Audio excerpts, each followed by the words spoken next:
तुम्हारा नाम क्या है बेटी?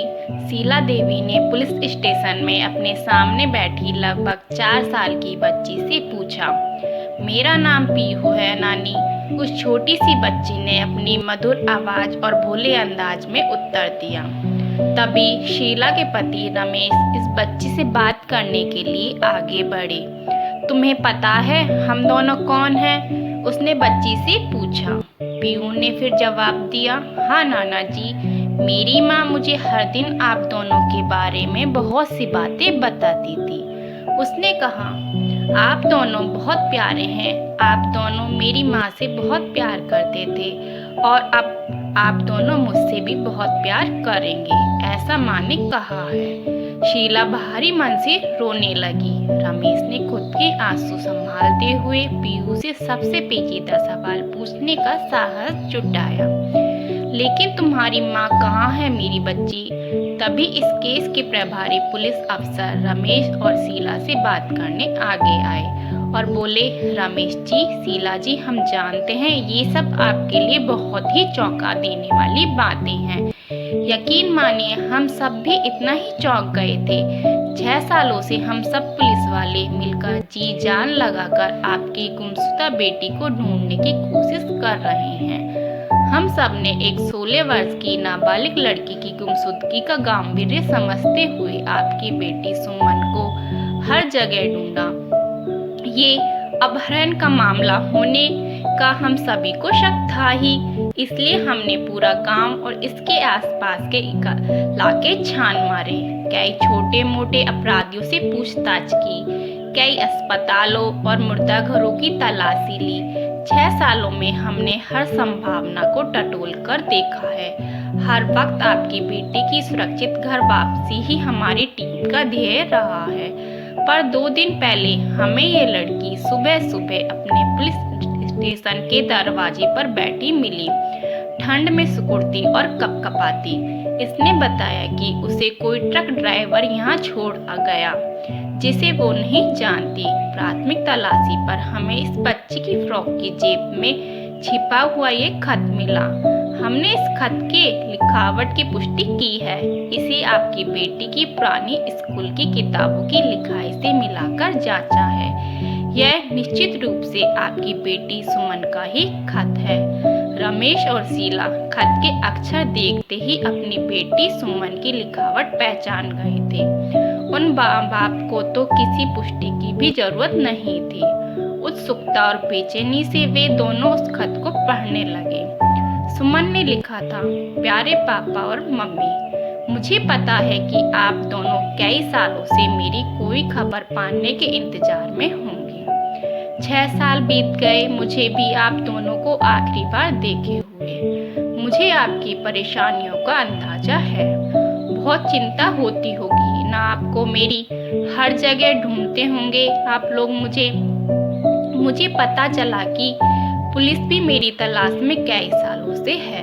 पापा मम्मी, आपको याद है 6 साल पहले मेरे गायब होने के कुछ ही दिन पहले यहाँ गांव में एक शादी थी जिसमें हम सब गए थे। वहाँ मैं गगन से पहली बार मिली। शादी के 2-3 दिनों में ही हम दोनों में बहुत गहरा प्यार हो गया। गगन ने मुझे बताया कि वो दिल्ली में एक आलीशान बंगले में रहता है। उसका खुद का बिजनेस है और वो लाखों में कमाता है। और मैं प्यार में बिल्कुल अंधी हो गई थी और उसके साथ घर बसाने का फैसला कर लिया था। बस फिर क्या था, मैं उसके साथ घर से भाग आई। मैंने अपना कोई सामान भी नहीं लिया ताकि आप लोगों को मुझ पे शक ना हो। अपना सब कुछ, अपने माँ बाप, अपना गांव पीछे छोड़कर उस रात मैं उस रेलवे स्टेशन पर मिली और उसके साथ यहाँ दिल्ली आ गई, उस खूबसूरत जिंदगी को जीने जिसकी तस्वीर उसने मुझे दिखाई थी। पर यहाँ आने के बाद मुझे उसकी सच्चाई पता चली। वो और उसका बड़ा सा परिवार यहाँ एक छोटे से मकान में रहते हैं। वो बिजनेस तो छोड़िए, कोई ढंग की नौकरी भी नहीं करता था। परिवार के सब लोग मजदूरी करके जैसे तैसे पेट भरते थे। ऐसे में मेरा उनके बेटे के साथ भाग आना उन्हें बिल्कुल अच्छा नहीं लगा। मुझ पर घर से भागी हुई चरित्रहीन लड़की का ठप्पा लगा दिया गया। रोज मेरी बेइज्जती करते, मुझे मारते थे। उस पर मुझे पता चला कि गगन का मुझसे शादी करने का कोई इरादा था ही नहीं। वो बस अपनी शारीरिक जरूरतों के लिए मुझे अपने साथ रखना चाहता था। ऐसे में मेरी हैसियत उस घर में बस एक नौकरानी की होकर रह गई थी। दिन रात मुझ पर नजर रखी जाती थी। मैं उन लोगों के उनके घर और रसोई के सारे काम करती रहती थी, उनकी मनमानियां सहन करती थी और सबसे दर्दनाक रोज गगन के हाथों शोषित होती रहती थी। कुछ नहीं बचा था मेरे पास, ना पैसे, ना कोई आज़ादी, ना कोई सुख सुविधा। उस आदमी ने जिसका हाथ पकड़कर मैं एक बेहतर जीवन की तलाश में यहाँ आई थी, उसी ने मेरे सारे सपने तोड़ दिए। पर मेरी इस उदास जिंदगी में 2 साल के बाद एक खुशी की किरण आई, जब मुझे पता चला कि मैं माँ बनने वाली हूँ। घर में कुछ महीने खुशी का माहौल था और सब मुझसे थोड़ा अच्छा बर्ताव भी कर रहे थे। पर ये खुशी उस दिन खत्म हो गई जिस दिन मेरी बेटी ने जन्म लिया। उन सबको बेटे की उम्मीद थी, जो पीयू को देखते ही टूट गई। उस दिन मुझे याद है, गगन की माँ ने मेरे पेट पर जोर से लात मारी और गगन को बच्ची कचरे में फेंक दे ऐसा हुक्म दिया।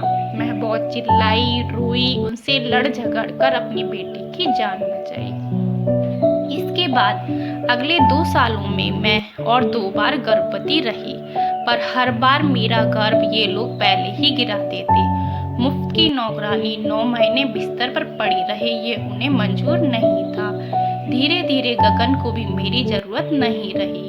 मैं और मेरी बेटी बहुत ही दयनीय हालत में 4 साल तक जीते रहे। जो घर में बचा कुचा मिल जाता वही खा लेते और गुजारा करते। पापा मम्मी, मैंने आपको बहुत दुख दिए हैं, आपको ऐसे ही छोड़कर भाग गई। कभी नहीं सोचा आप लोग कैसे जिएंगे, मुझे कहाँ कहाँ ढूंढते फिरेंगे। उसी बात की सजा भगवान ने मुझे दी है। बहुत याद आती है मुझे आप दोनों की। पीयू को रोज आपके बारे में ढेर सारी बातें बताती हूँ कि मेरे मम्मी पापा मुझे कितना प्यार करते थे, मेरी हर जरूरत पूरी करते थे। पैसे कम हो तो भी कितना सुखी जीवन था हमारा। बस यही सब याद करके मैं मेरी बेटी पीयू को आपके पास भेज रही हूँ। मुझे उम्मीद है आप दोनों इसे अपनाएंगे और उतने ही लाड़ प्यार से पालेंगे जैसे मुझे पाला था। अपनी इस भटकी हुई पागल बेटी की गलती माफ करके अपनी नवासी को अपना ले। मुझे माफ कर दें, आपकी सुमन। अपनी बेटी का खौफनाक सच सुनकर रमेश और शीला कांप गए। क्या क्या सहती रही वो इतने साल, यह सब सोचकर दोनों जोर जोर से रोने लगे। छोटी सी पीयू को देखकर शीला उसके पास गई और उसे मेरी नवासी, मेरी बच्ची कहकर गले लगाया। दोनों ने पीयू को सहलाया और कहा, बिल्कुल छोटी सुमन दिखती है। पर सबसे महत्वपूर्ण सवाल अभी बाकी था कि क्या पुलिस सुमन के गुनहगारों को पकड़ सकेगी और क्या सुमन सुरक्षित घर वापस आ सकेगी। रमेश ने वरिष्ठ अफसर से यही पूछा। अफसर बोले, हम नहीं जानते कौन पीयू को यहाँ छोड़कर गया है। और तो और पीयू काफी छोटी है, पढ़ी लिखी भी नहीं है और ना ही घर से ज्यादा बाहर निकलती होगी, क्योंकि इसकी बातों से इनके दिल्ली का पता या और कोई जानकारी नहीं मिल पा रही। पर हमने तुरंत दिल्ली में टीम लगा दी है, वो जरूर गगन और उसके परिवार को ढूंढ निकालेंगे। आप हौसला रखिए। पर एक बात है जो हमें पता चली है और हम आपसे छुपाना नहीं चाहते। सुमन के खत का आखिरी पन्ना देखिए। रमेश और शीला ने तुरंत पन्ना पलटाया। सुमन ने बहुत ही बारीक अक्षरों में वहाँ कुछ लिखा था। मैंने सोचा था ये सच आपको कभी नहीं बताऊंगी, लेकिन अब आपको ये सच छुपाना आपको और धोखा देना जैसा है। आप 6 साल से मेरी घर वापसी की उम्मीद में हैं, लेकिन आपको बता दूं, मेरे गर्भपात से मैं निरंतर गर्भपात और मार की वजह से कोई बड़ी बीमारी हो गई है। मैं कुछ दिनों में मर जाऊंगी और मेरी आखिरी इच्छा पूरी करने की इस परिवार ने शर्त भी यही रखी है। मैंने बस यही इच्छा की कि पीयू सही सलामत मेरे माँ पिता तक पहुँचा दी जाए, जो ये लोग मेरे मरने के बाद ही करेंगे। ये लोग वैसे भी पीयू को अपने घर में नहीं रखना चाहते। तो अगर आपको मेरी पीयू और मेरा लिखा हुआ ये खत पीयू की जेब से मिल जाए तो समझ लीजिए कि आपकी बेटी सुमन अब इस दुनिया में नहीं रही। मेरी पीयू का ध्यान रखिएगा।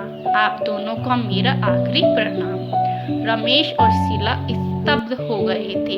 6 सालों की उनकी खोज और अपनी बेटी की घर वापसी की उम्मीद आज हमेशा के लिए टूट गई। वरिष्ठ अफसर ने उन्हें बैठाया और पानी पिलाया।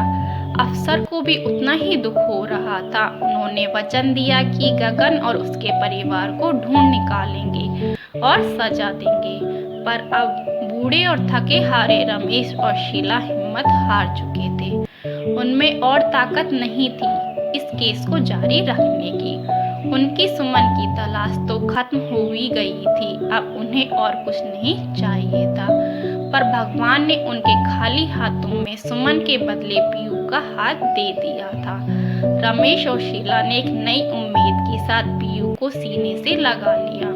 उन्हें जीने की एक नई आशा मिल गई थी।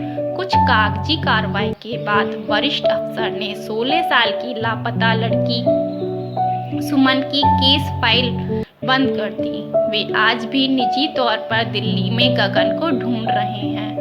बहुत सुकून मिलता है उन्हें भी जब वे गांव में पीयू को अपने नाना नानी की छांव में हंसते खेलते बड़ा होते देखता है। आपको अगर ये कहानी पसंद आए तो लाइक, शेयर एंड सब्सक्राइब करें।